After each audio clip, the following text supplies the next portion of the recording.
The doorbell rang at exactly 3:47 p.m. on a Tuesday, which should have been my first clue that something was wrong. Nobody rings doorbells on Tuesday afternoons unless they're selling something you don't want or delivering news that'll ruin your week.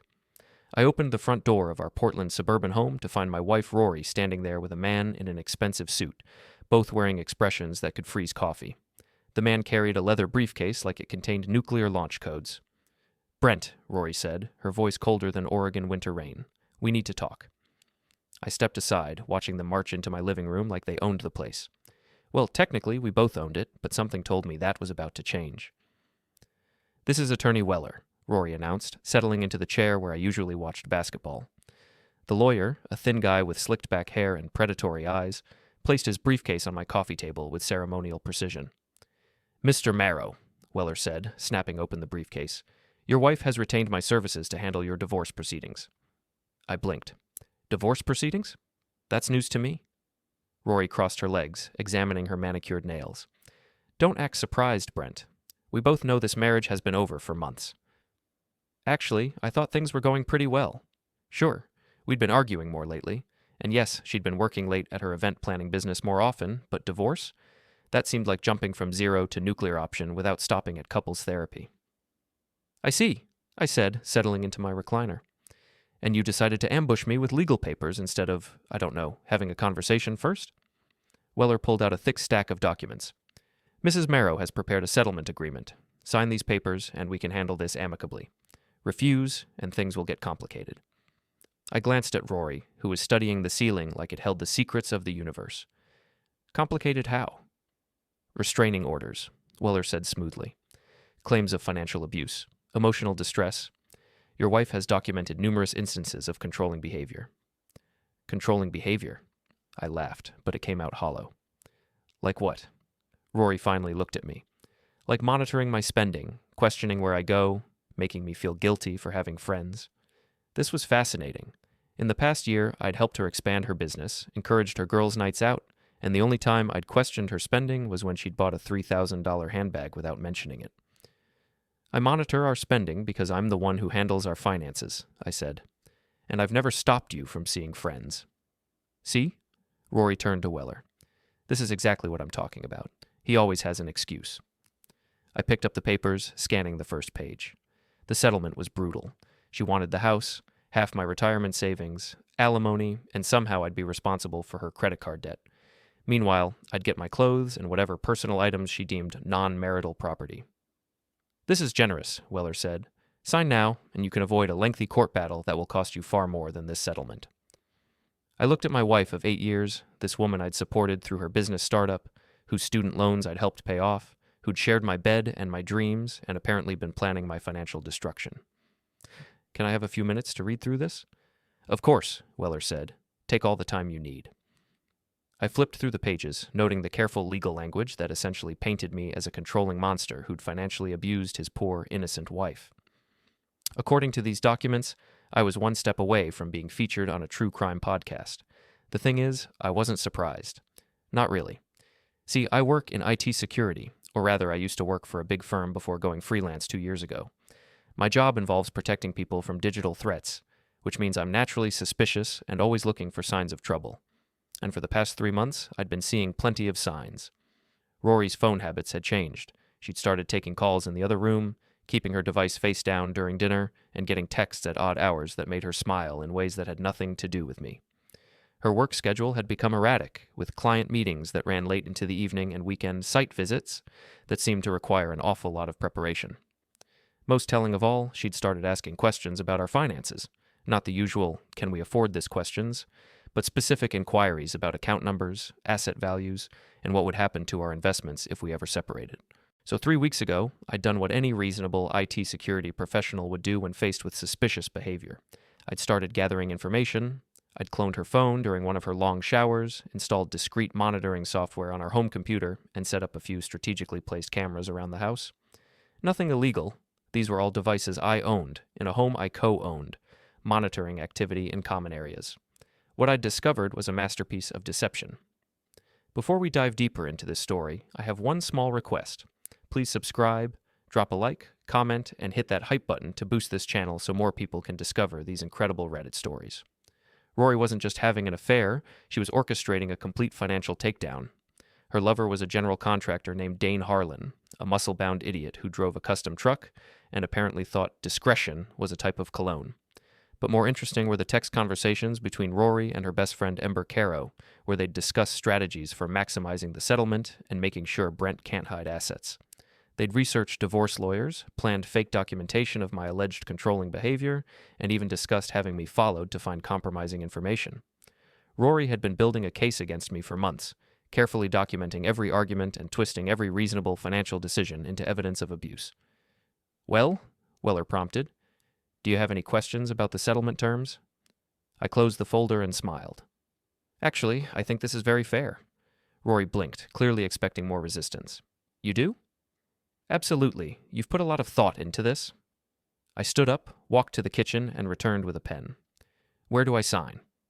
Weller looked suspicious. "You don't want to have your own attorney review this first?" "Nope. I trust my wife." I signed the papers with a flourish. "There. All done." Rory stared at me like I'd grown a second head. "That's it? You're not going to fight this?" "Why would I fight it? You clearly know what you want, and you've made your decision. I respect that." This was not the reaction they'd expected. Weller gathered his papers with the confused air of a man who'd prepared for war and been handed a surrender flag instead. "Well," he said, "this is certainly the most amicable divorce proceeding I've handled." "I aim to please," I said, walking them to the door. "Rory, I assume you'll be staying somewhere else tonight?" She nodded, still looking bewildered. "I'm staying with Ember for a few days while we figure out the transition." "Perfect. Take your time." I watched them drive away, Rory in her BMW, Weller in his Mercedes, then closed the door and walked to my home office. Time to check the cameras. The footage from the past hour was enlightening. While I'd been reading the settlement papers, Rory had been texting furiously under the table. I pulled up the phone monitoring app and read her messages to Ember. "He signed everything. Can you believe it? He didn't even argue." "OMG, really? I thought for sure he'd lawyer up." "Nope. He just sat there and signed. I think he's in shock. Or maybe he feels guilty about how he treated you. Either way, you won. We should celebrate." "Definitely. I'll swing by and pick you up. Dane's meeting us at the house later." I leaned back in my chair, grinning. They thought they'd won. They thought I was some pathetic, blindsided husband who'd rolled over and accepted defeat. They had no idea what was coming. I opened my laptop and began typing. First, I needed to transfer some assets into the LLC I'd quietly established last month. Then I had some phone calls to make to my attorney. Not for the divorce, which was a done deal, but for the counteroffensive I'd been planning. See, the beautiful thing about being married to someone who thinks you're an idiot is that they never bother to hide their tracks properly. And when you're an IT security specialist with 3 weeks' worth of recorded evidence showing your wife's systematic fraud and adultery, well, you tend to have options. My phone buzzed with a text from my neighbor Marty. "Saw the lawyer leave. Everything okay?" I typed back, "Everything's perfect. Want to come over for a drink later? I have some interesting home movies to show you." The game was just beginning. I spent Wednesday morning doing something I hadn't done in years, sleeping in, no alarm clock, no urgent emails, no wife asking me to fix something that wasn't actually broken. Just peaceful silence and the satisfaction of knowing that Team Rory was about to discover the difference between winning a battle and winning a war. Around 10, I made coffee and checked the overnight surveillance footage. Rory had indeed celebrated her victory at Ember's house until nearly midnight, then returned home with Dane in tow. They'd spent considerable time in my bedroom, our bedroom technically, for another few days, doing things that would make excellent evidence in any future legal proceedings. The audio was particularly damning. Dane, apparently, was not just muscle-bound, but also loose-tongued when he thought nobody was listening. "Can't believe he just rolled over like that," Dane had said. "Thought the guy would at least put up a fight." "Brent's always been weak," Rory had replied. "He talks a big game about being this computer security expert, but he can't even secure his own marriage." They'd laughed about that. Actually laughed. I saved the files to my encrypted backup drive and poured another cup of coffee. Time for phase 1 of my counterattack. First stop, the bank. "Good morning, Mr. Marrow," said Patricia, our personal banker. "How can I help you today?" "I need to make some account changes," I said, sliding a folder across her desk. "My wife and I are separating, and I want to protect both of our interests during the transition." Patricia's expression shifted to professional sympathy. "I'm sorry to hear that. What kind of changes are we talking about?" I handed her a copy of the divorce papers. According to this settlement, I'm responsible for maintaining the household until the property transfer is complete. To ensure I can meet those obligations, I need to freeze the joint accounts temporarily and establish individual accounts for essential expenses. This was perfectly legal.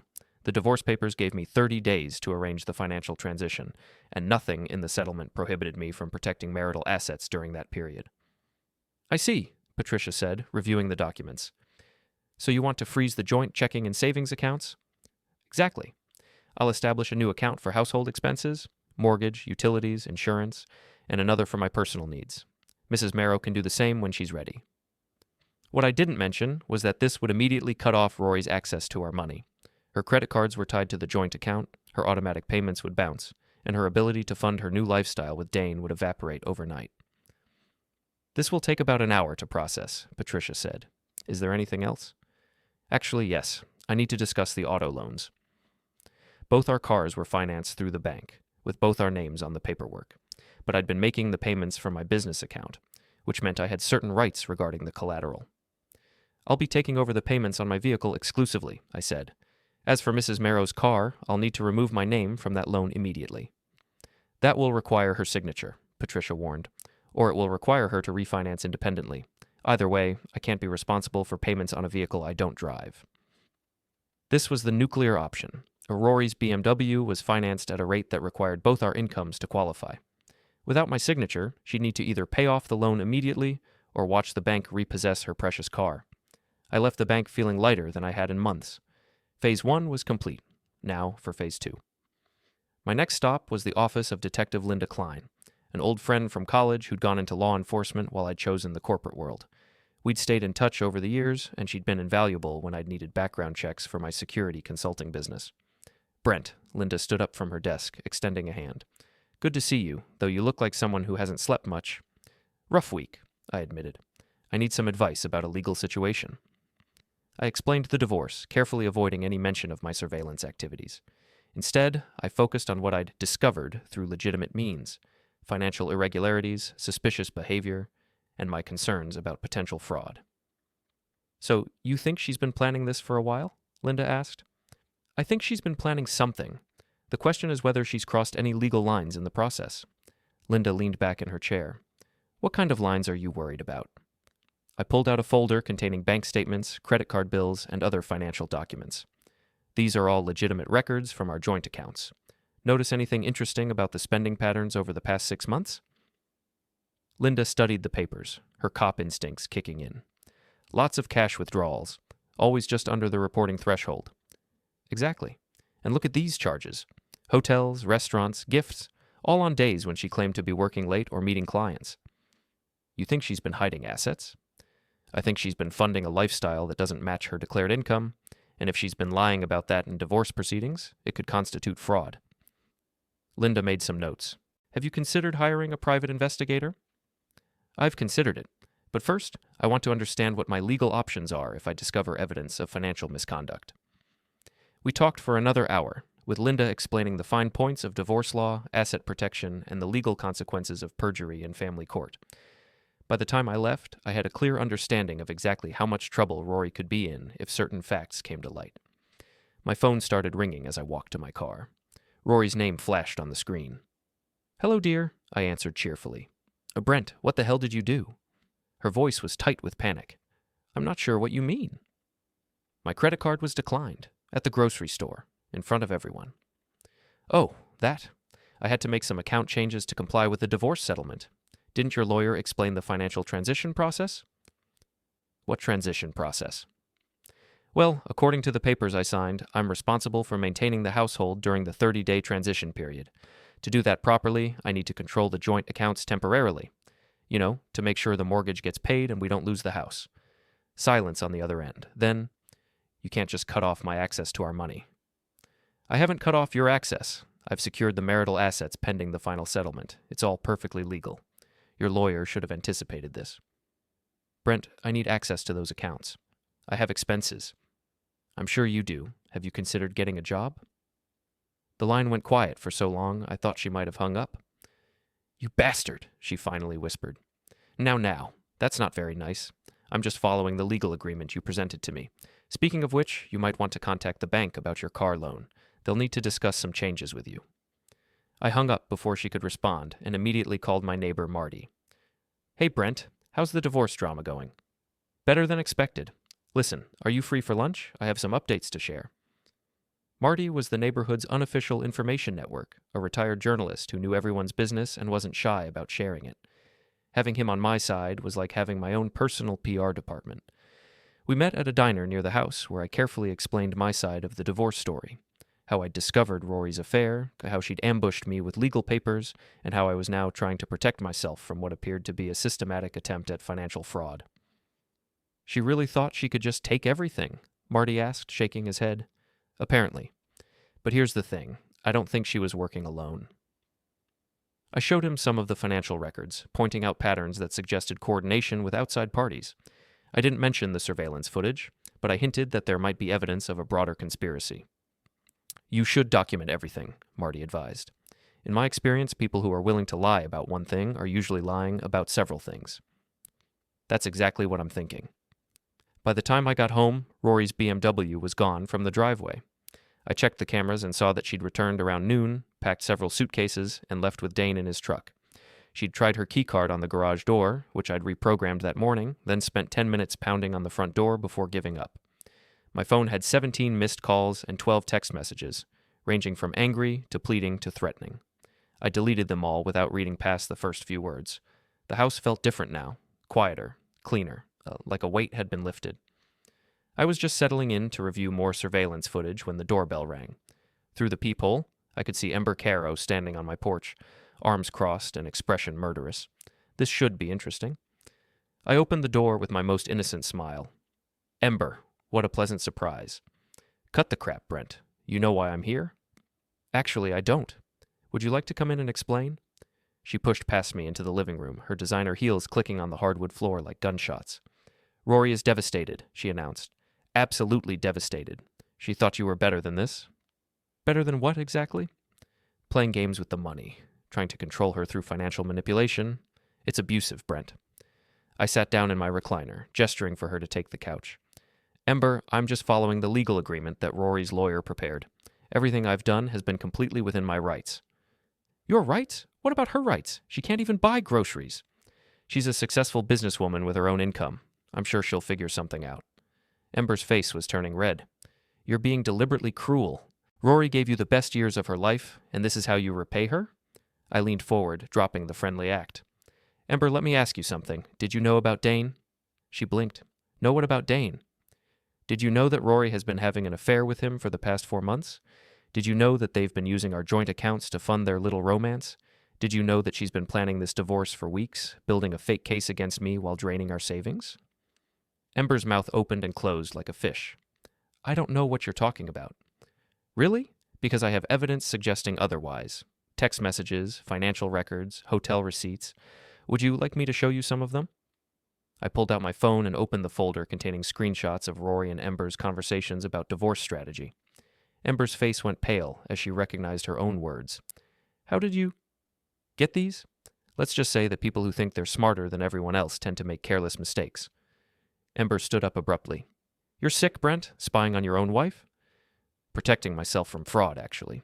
But I can understand how you might confuse the two. She stormed toward the door, then turned back. This isn't over. Rory has friends, Brent. People who care about her. People who won't let you destroy her life. I'm not destroying anything, Ember. I'm just refusing to let myself be destroyed. There's a difference. After she left, I poured myself a drink and reviewed the day's accomplishments. Joint accounts frozen. Car situation handled. Neighborhood information network activated. Opposition rattled and making mistakes. Not bad for day 1 of the counteroffensive. My phone buzzed with a text from an unknown number. We need to talk. Tomorrow, noon, Pioneer Square. Come alone. D. Dane wanted a meeting. How wonderfully predictable. I typed back, see you there. This was going to be fun. Pioneer Square at noon was crowded with office workers grabbing lunch and tourists taking photos of the bronze statues. I spotted Dane immediately, 6'3", 250 pounds of muscle stuffed into a tight t-shirt and jeans, standing near the fountain like he was posing for a workout supplement ad. He saw me coming and straightened up, trying to look intimidating. It might have worked on someone who hadn't spent the morning reviewing security footage of him crying about his ex-wife to my soon-to-be ex-wife. Marrow, he said as I approached. Dane, nice day for a chat? He looked around nervously, clearly uncomfortable with the public setting. We need to discuss this situation with Rory. What situation would that be? Don't play dumb. You're messing with her finances, trying to control her. That needs to stop. I sat down on a nearby bench, forcing him to either loom over me awkwardly or sit down like a civilized person. He chose to loom. Dane, I'm curious about something. How long have you been involved with my wife? His jaw tightened. That's none of your business. Actually, it is my business. See, I've been reviewing our financial records, and there are some interesting patterns. Hotel charges that correspond with your work schedule. Restaurant bills for two when Rory claimed to be working alone. Gift purchases that seem to have found their way to someone other than me. You can't prove anything. I pulled out my phone and showed him a photo from our joint credit card statement. A charge at an expensive steakhouse on the same day Rory had told me she was too busy with work to have dinner at home. Funny thing about digital records, Dane. They're very precise about dates and times. This charge was made at 8:47 p.m. on March 15th. Want to guess where you were that evening? He shifted uncomfortably.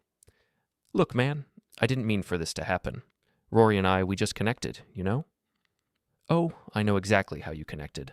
I also know about the planning sessions with Ember, the research into divorce lawyers, and the strategy discussions about how to maximize Rory's settlement. Dane's face went pale. How could you possibly know about that? Let's just say I'm better at my job than you are at yours. I stood up, enjoying the fact that I had to look up at him while somehow maintaining all the power in the conversation. Here's what's going to happen, Dane. You're going to stay away from my wife until this divorce is finalized. You're going to stop encouraging her to make fraudulent claims about our marriage, and you're going to pray that I don't decide to share what I know about your involvement in this mess with your employer. You're threatening me? I'm advising you. There's a difference. Dane stepped closer, trying to use his size to intimidate me. Maybe you didn't hear me clearly. I said this harassment of Rory needs to stop. And maybe you didn't hear me clearly. I said you need to stay out of my business. Or what? I smiled. Or I'll make your life very uncomfortable. Trust me, Dane, you don't want to find out how creative I can be when someone threatens me.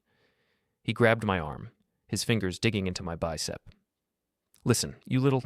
I twisted out of his grip and stepped back, raising my voice slightly. Don't touch me, Dane. We're in public, there are cameras everywhere, and I'm sure you don't want another assault charge on your record. The mention of another assault charge was a bluff, but his reaction told me I'd hit close to home. He dropped his hand and looked around nervously at the gathering crowd. This isn't over, he muttered. Actually, it is. Your relationship with Rory is about to become very expensive for both of you. I'd suggest you start looking for a new girlfriend, preferably one who isn't married to someone smarter than you are. I walked away, leaving him standing by the fountain. Phase 2 was complete. That evening, I had dinner with my best friend Jax at his auto shop.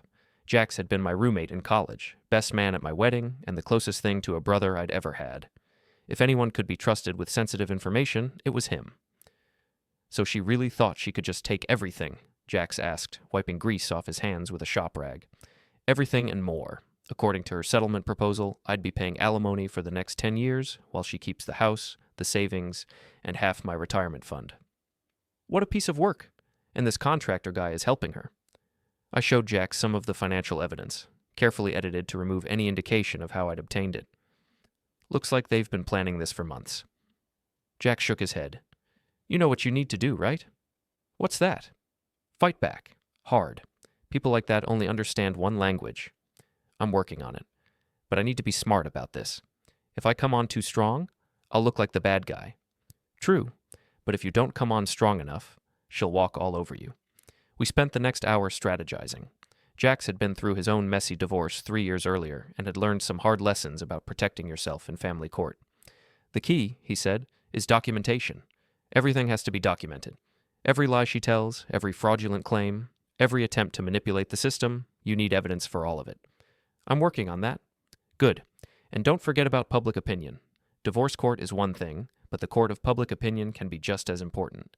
If she's going to trash your reputation, you need to be ready to defend yourself. That night, I reviewed more surveillance footage and made some interesting discoveries. Rory and Ember had been busy that afternoon, meeting with Attorney Weller to discuss emergency measures to restore Rory's access to our accounts. The audio from their restaurant meeting was particularly enlightening. He's playing hardball, Weller had said. but we can file for emergency spousal support. Judge Franklin usually sides with the wife in these situations. How long will that take? Rory had asked. A few days, maybe a week. In the meantime, you'll need to find alternative funding.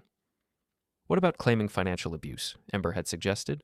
Make it look like he's trying to starve her out. Possible, but we'd need evidence of a pattern of controlling behavior. Has he ever restricted your access to money before? Not exactly, Rory had admitted.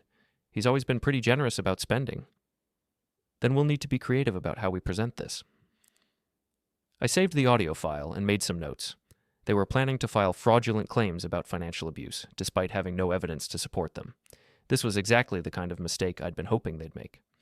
The next morning brought a knock at my door. I opened it to find a process server with a friendly smile and a legal document. Brent Marrow? That's me? You're being served with an emergency motion for spousal support and temporary restraining order. I accepted the papers and thanked the server politely. According to the documents, I was now prohibited from harassing, intimidating, or financially abusing my estranged wife, and I was required to restore her access to our joint accounts immediately. The motion was scheduled for a hearing in 3 days. Perfect. I called my own attorney, a sharp woman named Rebecca Torres, who specialized in complex divorce cases and had a reputation for eating opposing counsel alive. They're moving fast, Rebecca said after reviewing the papers. Emergency motions usually indicate desperation or overconfidence. What are our options? We file a counter motion: fraud, concealment of assets, adultery, turn their emergency hearing into a disaster for them. How much evidence do we need? Depends on what kind of evidence you have. I spent the next hour walking Rebecca through everything I'd discovered: the financial irregularities, the suspicious spending patterns, the coordination with third parties. I was careful to present everything as the result of legitimate investigation rather than surveillance. This is good, Rebecca said. Very good. But we'll need more than financial records to prove fraud. Do you have any direct evidence of planning or coordination? I might be able to obtain some. Obtain it legally, Brent. I can't use anything that was gathered through illegal means. Of course. That afternoon, I made another visit to Detective Klein. You look like a man with a plan, she said as I settled into the chair across from her desk. I'm working on it, but I need to understand something about evidence collection. What kind of evidence? Electronic communications. If someone were to voluntarily provide me with copies of text messages or emails that prove fraud, would that be admissible in court? Linda raised an eyebrow. Voluntarily provided by whom? Someone who had legitimate access to the communications, someone who might be having second thoughts about their involvement in fraudulent activities. That's a very specific hypothetical, Brent. I like to be thorough. Linda leaned back in her chair, studying me carefully. In theory, communications voluntarily provided by someone with legitimate access would be admissible, but the person providing them would need to be prepared to testify about how they obtained them. And if that person were concerned about potential criminal liability for their own involvement, then they might want to consider cooperating with law enforcement in exchange for immunity. I left the police station with a clear understanding of my next move. Time to have a conversation with Ember Caro. I found her that evening at her usual yoga class, waiting in the parking lot until the session ended. She emerged looking zen and peaceful, an expression that vanished the moment she saw me. Are you following me now? She demanded, just hoping to have a friendly conversation. We have nothing to talk about. Actually, we do. See, I've been thinking about our chat yesterday, and I realized you might not understand the full scope of what you've gotten yourself into. Ember unlocked her car, clearly planning to escape. I don't know what you mean. Ember, you've been helping Rory plan fraudulent divorce claims. You've participated in discussions about hiding assets and making false accusations. That's not just morally questionable, it's potentially criminal. She froze with her hand on the car door. You can't prove any of that. Actually, I can. The question is whether you want to be treated as a co-conspirator or as someone who made some bad decisions but is willing to make things right. What are you talking about? I handed her a business card. Detective Klein is investigating potential fraud in divorce proceedings. She's particularly interested in cases where third parties help coordinate false claims. People who cooperate early tend to get much better treatment than people who wait until they're arrested. Ember's face went white. Arrested? Fraud is a felony, Ember. Conspiracy to commit fraud is also a felony. And if you think Rory is going to protect you when this all comes out, you're more naive than I thought.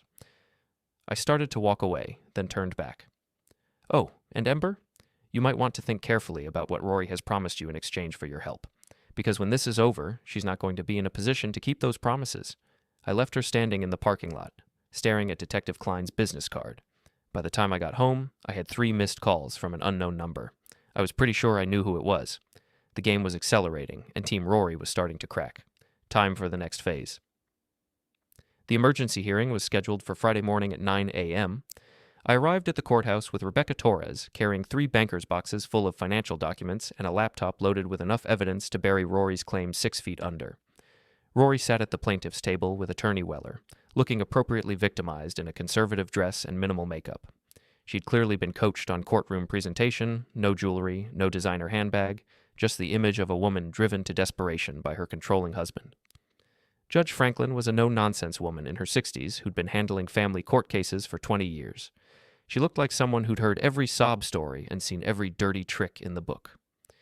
"This is an emergency motion for spousal support and restraining order," Judge Franklin began. "Mr. Weller, present your case." Weller stood up, straightening his tie. "Your Honor, my client has been subjected to systematic financial abuse by her husband. Mr. Merrow has frozen all joint accounts, canceled her credit cards, and left her unable to afford basic necessities." "Does Mrs. Merrow have independent income?" the judge asked. "She operates a small event planning business, Your Honor. But Mr. Merrow has controlled the family finances for years, leaving her dependent on joint accounts for operational expenses." This was interesting. According to the tax returns I'd reviewed, Rory's business had shown a profit of $47,000 last year, hardly the struggling enterprise Weller was describing. "Mr. Merrow," Judge Franklin said, "why did you freeze the joint accounts?" Rebecca stood up. "Your Honor, my client froze the accounts to protect marital assets after discovering evidence of financial misconduct by Mrs. Merrow." "What kind of misconduct?"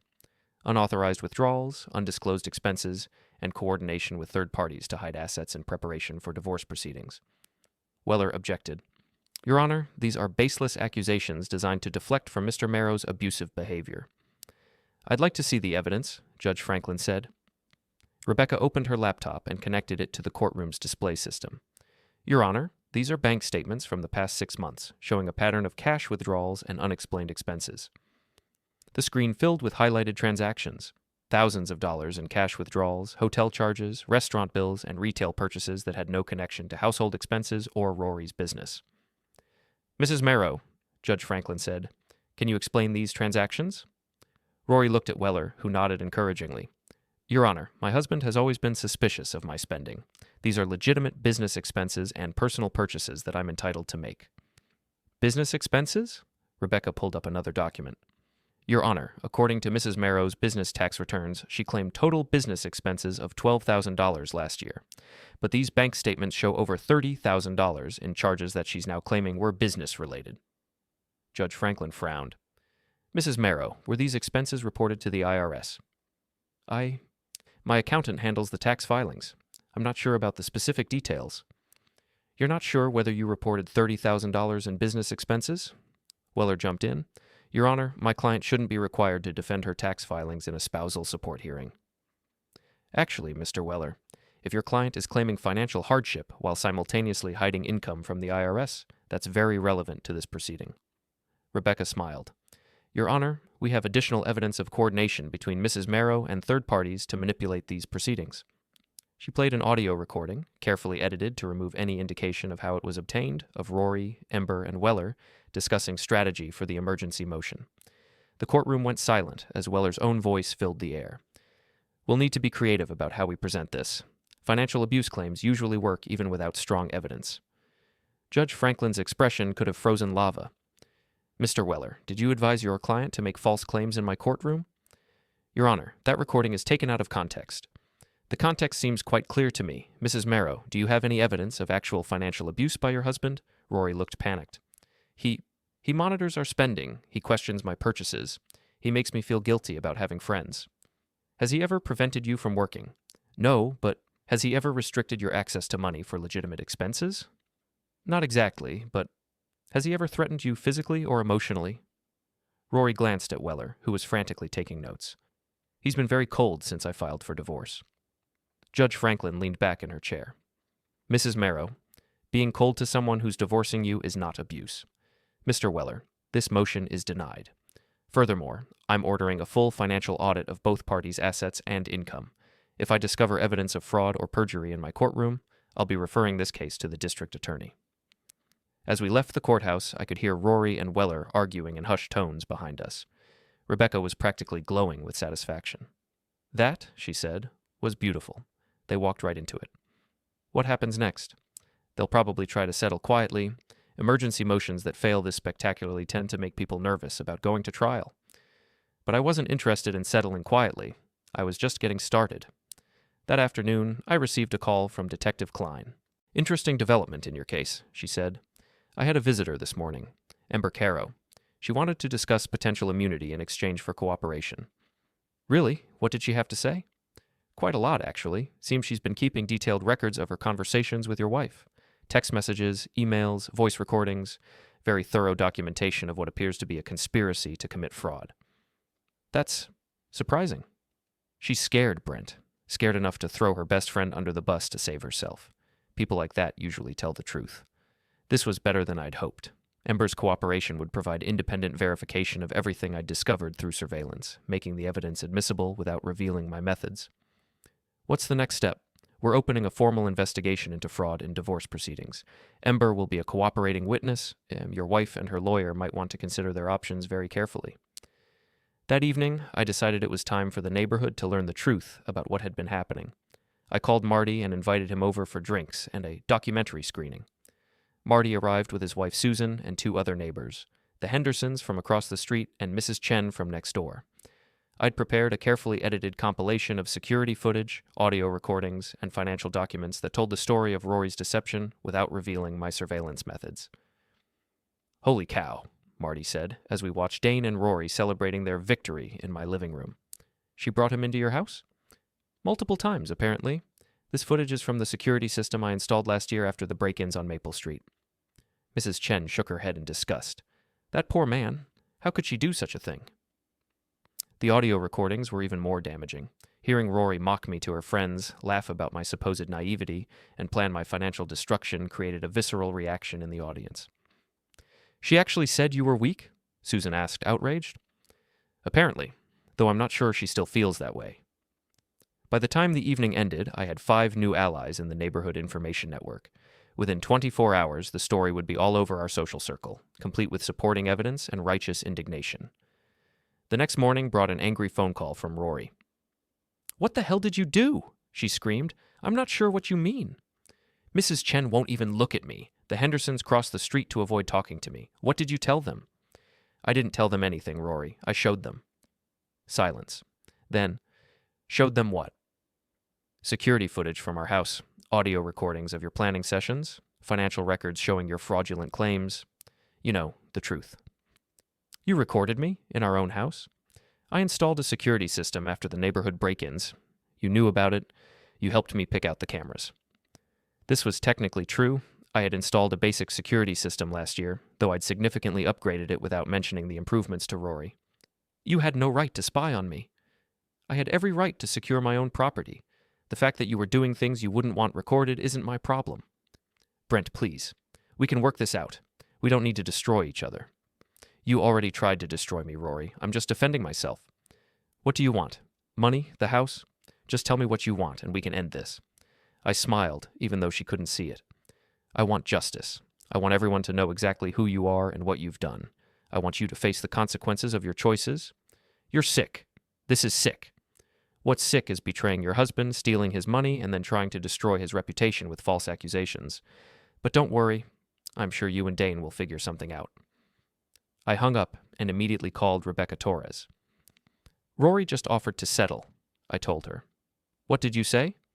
I said no. Brent, you might want to consider. Rebecca, I'm not interested in settling. I want this to go to trial. I want everything to come out in open court. I want her to face the full consequences of what she's done. That's unusually aggressive for a divorce proceeding. This isn't just a divorce. It's a war, and I intend to win it decisively. That afternoon, I received a text from Dane.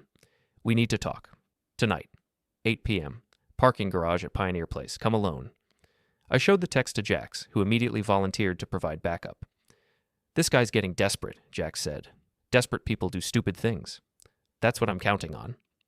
At 7:45 p.m., I walked into the Pioneer Place parking garage carrying a small digital recorder and wearing a wireless microphone connected to my phone. Jax was positioned across the street with a clear view of the garage entrance. Dane was waiting by the elevators, looking agitated and dangerous. He'd clearly been drinking. I could smell the alcohol from 10 feet away. "You're destroying her," he said without preamble. "I'm telling the truth. There's a difference. She's getting harassment calls. People are driving by her apartment, taking pictures. Someone threw eggs at her car. That's unfortunate. Maybe she should have considered the consequences before committing fraud." Dane stepped closer, his hands clenched into fists. "You need to back off. Now." "Or what, Dane? You'll hit me? In a public parking garage with security cameras everywhere?" "I'll do whatever it takes to protect her." "Really? Because from where I'm standing, it looks like you've done nothing but make her situation worse. She was married to a successful man with a stable income and a nice house. Now she's facing criminal charges and social ostracism. Great job protecting her." Dane's face flushed red. "She never loved you. She told me. You were just convenient." "I'm sure she did tell you that. Just like she told you I was weak and stupid and easy to manipulate. How's that working out for you?" He swung at me, a wild, drunken haymaker that I saw coming from a mile away. I stepped aside, letting his momentum carry him into the concrete wall behind me. "Assault," I said calmly, speaking clearly for the microphone. "In front of security cameras, with a witness across the street. You're really not very good at this, are you?" Dane straightened up, rubbing his knuckles. "This isn't over." "Actually, it is. You see, Dane, you've just committed assault on camera while making threats. That's a felony. Combined with your involvement in Rory's fraud scheme, you're looking at serious jail time." "You can't prove anything." I pulled out my phone and played a snippet of audio from one of their planning sessions. Dane's voice filled the garage. "Maybe we can make it look like he hit her. Domestic violence charges would guarantee she gets everything." Dane went pale. "How did you get that? Let's just say you and Rory aren't as smart as you think you are. Now here's what's going to happen. You're going to stay away from me, stay away from my house, and seriously consider whether you want to be associated with someone who's about to be indicted for fraud." I walked away, leaving him standing by the elevators. As I reached my car, I saw him pull out his phone and make a call. Probably to Rory, probably to report that their intimidation tactics had backfired spectacularly. The war was escalating, and Team Rory was running out of ammunition. Time for the final phase. Monday morning brought news that changed everything. Detective Klein called with an update that made my coffee taste like victory. "The district attorney is filing charges," she said. "Fraud, conspiracy, perjury. Your wife and her lawyer are in serious trouble." "What about Dane?" "Assault charges from Friday night, plus conspiracy. He's looking at 2 to 5 years if convicted." I leaned back in my chair, watching through my office window as a moving truck pulled up across the street. The Hendersons were relocating to Seattle, but not before making sure everyone in the neighborhood knew exactly why they were disgusted with Rory's behavior. "When will the arrests happen?" "Probably this week. We're coordinating with the State Bar Association regarding Weller. He's looking at disbarment proceedings in addition to criminal charges." This was moving faster than I'd expected. The combination of Ember's cooperation, the financial evidence, and the audio recordings had created an airtight case against all 3 conspirators. "There's something else," Linda continued. "Ember mentioned that your wife has been hiding assets. Apparently she opened several accounts under her maiden name and transferred money from your joint accounts over the past 6 months. How much money?" "Ember thinks it's around $70,000. Money that should have been disclosed in the divorce proceedings." $70,000.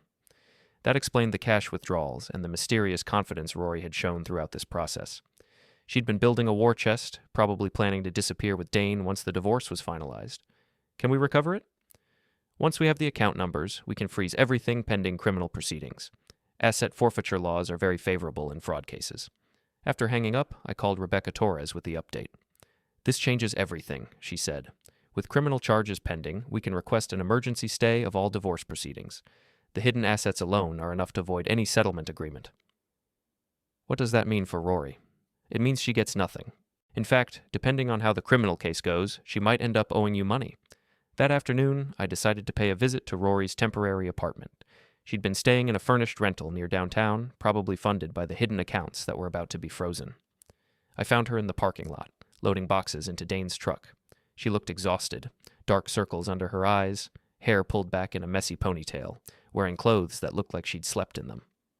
"Going somewhere?" I asked. She spun around, nearly dropping the box she was carrying. "Brent, you scared me." "Sorry, I was in the neighborhood and thought I'd stop by to chat." Dane emerged from the apartment building, carrying 2 large suitcases. He saw me and immediately tensed up, setting down the luggage like he was preparing for a fight. "We have nothing to say to you," he growled. "Actually, I think you do. See, I just got off the phone with Detective Klein. Seems like you two have been very busy lately." Rory's face went white. "What are you talking about?" "Criminal charges, Rory. Fraud, conspiracy, perjury. The district attorney is very interested in your creative approach to divorce proceedings." "You can't prove anything," Dane said, but his voice lacked conviction. "Actually, we can prove everything. Bank records, audio recordings, witness testimony. Ember has been very cooperative." Rory dropped the box, its contents spilling across the asphalt. "Ember wouldn't." "Ember absolutely would, and did. Turns out loyalty only goes so far when people are facing felony charges." I looked at the boxes and suitcases scattered around the parking lot. "Planning a trip?" "We're just reorganizing," Rory said weakly. "Reorganizing. Right. Well, you might want to postpone that reorganization. Something tells me you're going to be very busy with legal proceedings for the next few years." Dane stepped forward. "You think you're so smart?" "Dane," I interrupted, "you assaulted me 3 days ago in front of security cameras. You're already facing criminal charges. Do you really want to make things worse for yourself?" He stopped, fists clenched but staying at his sides. "Here's what's going to happen," I continued. "Those hidden bank accounts Rory thought I didn't know about, they're being frozen today. The money she stole from our joint accounts, it's being recovered. The apartment she's been renting with fraudulent funds, she's about to lose it." "You bastard," Rory whispered. "I'm not the one who committed fraud, Rory. I'm just the one who caught you doing it." I started to walk away, then turned back. "Oh, and Rory, you might want to call a different lawyer. Weller is facing disbarment proceedings, something about suborning perjury and conspiracy to commit fraud." As I drove away, I could see them in my rearview mirror.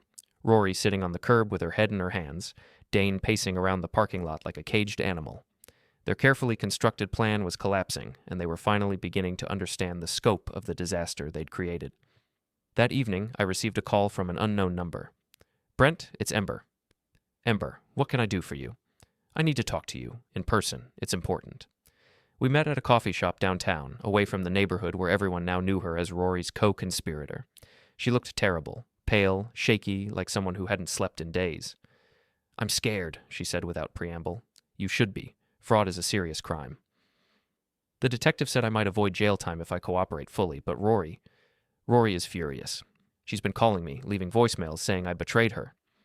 "You did betray her. The question is whether you betrayed her to save yourself or because you realized what you were doing was wrong." Ember stared into her coffee cup. "Both, I guess. When you showed me that detective's card, I realized how much trouble I was in. But also, what we were doing to you wasn't right. I let Rory convince me that you were this controlling monster, but you're not, are you? What do you think?" I think Rory lied about a lot of things. I think she manipulated me just like she tried to manipulate the divorce proceedings. I leaned forward. "Ember, is there anything else I should know? Anything else Rory was planning that hasn't come out yet?" She hesitated, then reached into her purse and pulled out a manila envelope. "Insurance." "What kind of insurance?" "Life insurance. On you. Rory took out a policy 6 months ago. $200,000. My coffee suddenly tasted like ash.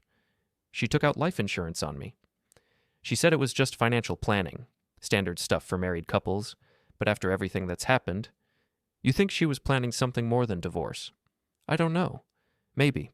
She and Dane talked sometimes about how much easier things would be if you just disappeared. I took the envelope, my hands surprisingly steady.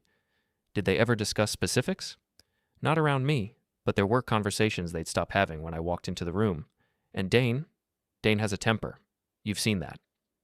Why are you telling me this now? Because I'm scared of what they might do when they realize how much trouble they're in. Desperate people do desperate things. I thanked Ember and left the coffee shop, my mind racing.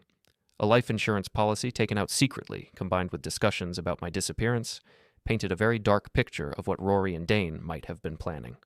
Time to call Detective Klein. "Life insurance fraud is a whole different level of serious," Linda said after I'd explained the situation. "If we can prove they were planning to harm you for the insurance money, we're talking about attempted murder charges." "What do we need to prove that?" "More evidence. Recordings, communications, something that shows intent to commit violence rather than just wishful thinking." "I might be able to get that." "Brent, If these people are as dangerous as they seem, you need to be very careful. Don't try to handle this yourself. But I was already forming a plan. If Rory and Dane were desperate enough to consider violence, they were desperate enough to make mistakes, and I was very good at exploiting mistakes. I spent the rest of the evening preparing for what I hoped would be the final phase of this war. Tomorrow, I was going to give Team Rory exactly what they wanted, an opportunity to eliminate their problem permanently. And when they took that opportunity, I'd be ready for them.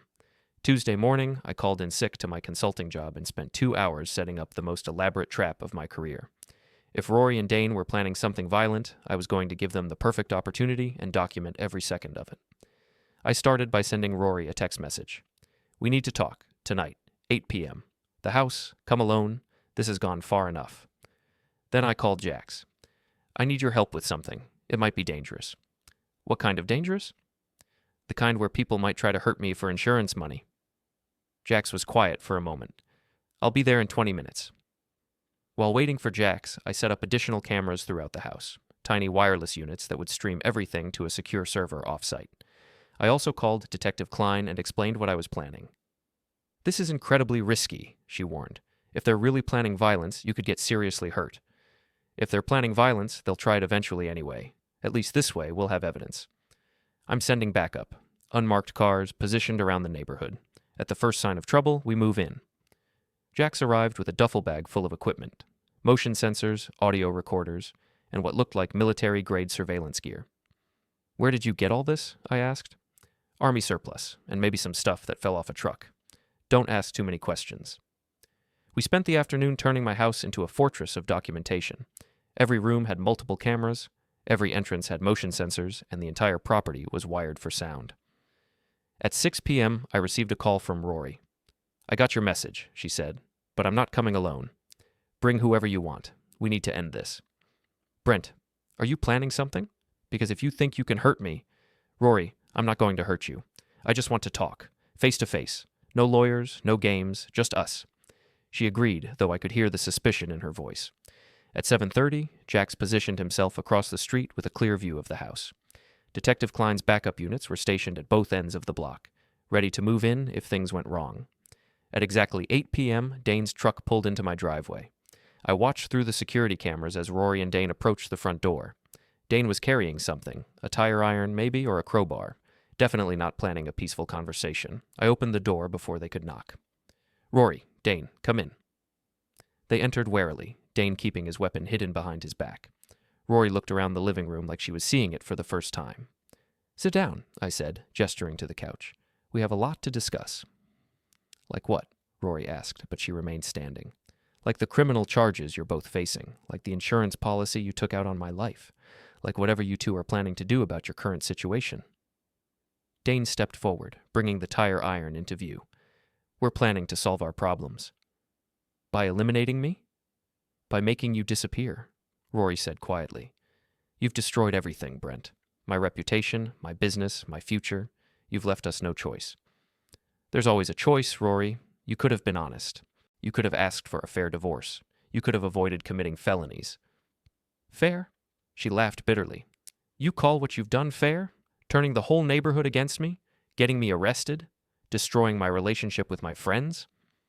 I call it consequences. You committed fraud, Rory. You lied, cheated, and stole. What did you expect would happen?" Dane raised the tire iron. "We expected you to be the weak little man you've always been, but you turned out to be a vindictive psychopath." "Actually, I turned out to be smarter than you thought, which admittedly wasn't a very high bar." "That did it." Dane swung the tire iron at my head, a blow that would have been fatal if it had connected, but I was ready for it, ducking aside and letting his momentum carry him into the coffee table. "Serious offenses," I said calmly. "All caught on camera. You two really aren't very sharp, are you?" Rory pulled a knife from her purse, a large kitchen blade that she held with shaking hands. "You ruined everything. Everything." "I documented everything. There's a difference." She lunged at me, the knife aimed at my chest. I grabbed her wrist, twisting until she dropped the weapon, then pushed her back onto the couch. "Attempted murder," I continued, as if we were having a normal conversation. "With premeditation, that's life in prison, Rory." Dane was getting back to his feet, still holding the tire iron. "We're not going to prison. You are, after we're done with you. Actually, you're both going to prison, right now. The front door burst open and Detective Klein entered with 4 uniformed officers, weapons drawn. Police! Drop your weapons! Dane looked around wildly, realizing he was surrounded. He dropped the tire iron and raised his hands. Rory was still sitting on the couch, staring at the knife on the floor like she couldn't believe what had just happened.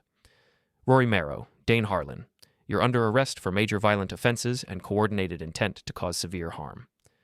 As the officers handcuffed them, I picked up the insurance policy papers that had fallen from Rory's purse during the struggle. $200,000, I said to Detective Klein. Apparently, I'm worth more to them gone than alive. Not anymore, she replied. They're looking at 25 to life for this. As they were led away, Rory turned back to look at me. You planned this, all of it. You manipulated us into coming here. I gave you an opportunity to make the right choice, Rory. You chose violence instead, just like you chose fraud instead of honesty and theft instead of fairness. You destroyed my life. You destroyed your own life. I just documented it. The house fell quiet after they left, except for the sound of Jack's coming through the back door. Well, he said, surveying the scene.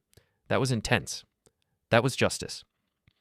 We spent the next hour giving statements to the police and reviewing the recorded evidence. The cameras had captured everything, the weapons, the threats, the actual attempts at violence.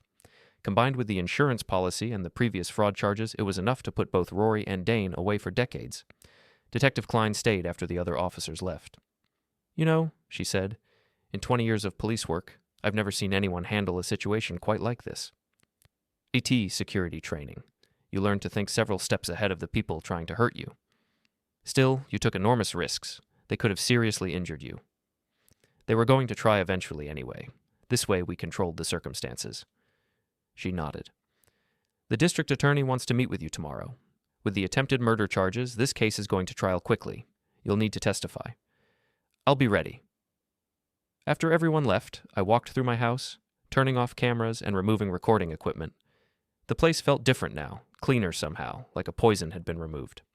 I poured myself a drink and sat in my recliner, looking around the living room where my marriage had officially ended a few hours earlier, not with divorce papers or legal arguments, but with violence and betrayal and the final, complete destruction of everything Rory and I had once shared. My phone buzzed with a text from Marty. Saw the police cars. Everything okay? I typed back, everything's perfect. The neighborhood is safe again. Within an hour, the story was spreading through our social network. The woman who'd tried to destroy her husband's life through fraud had escalated to attempted murder when her schemes failed. The man she'd dismissed as weak and stupid had outmaneuvered her at every turn, ultimately trapping her in her own web of lies and violence. By morning, it would be the biggest scandal in the neighborhood's history. But for now, it was just me, sitting in my house, finally at peace. I raised my glass in a toast to the empty room.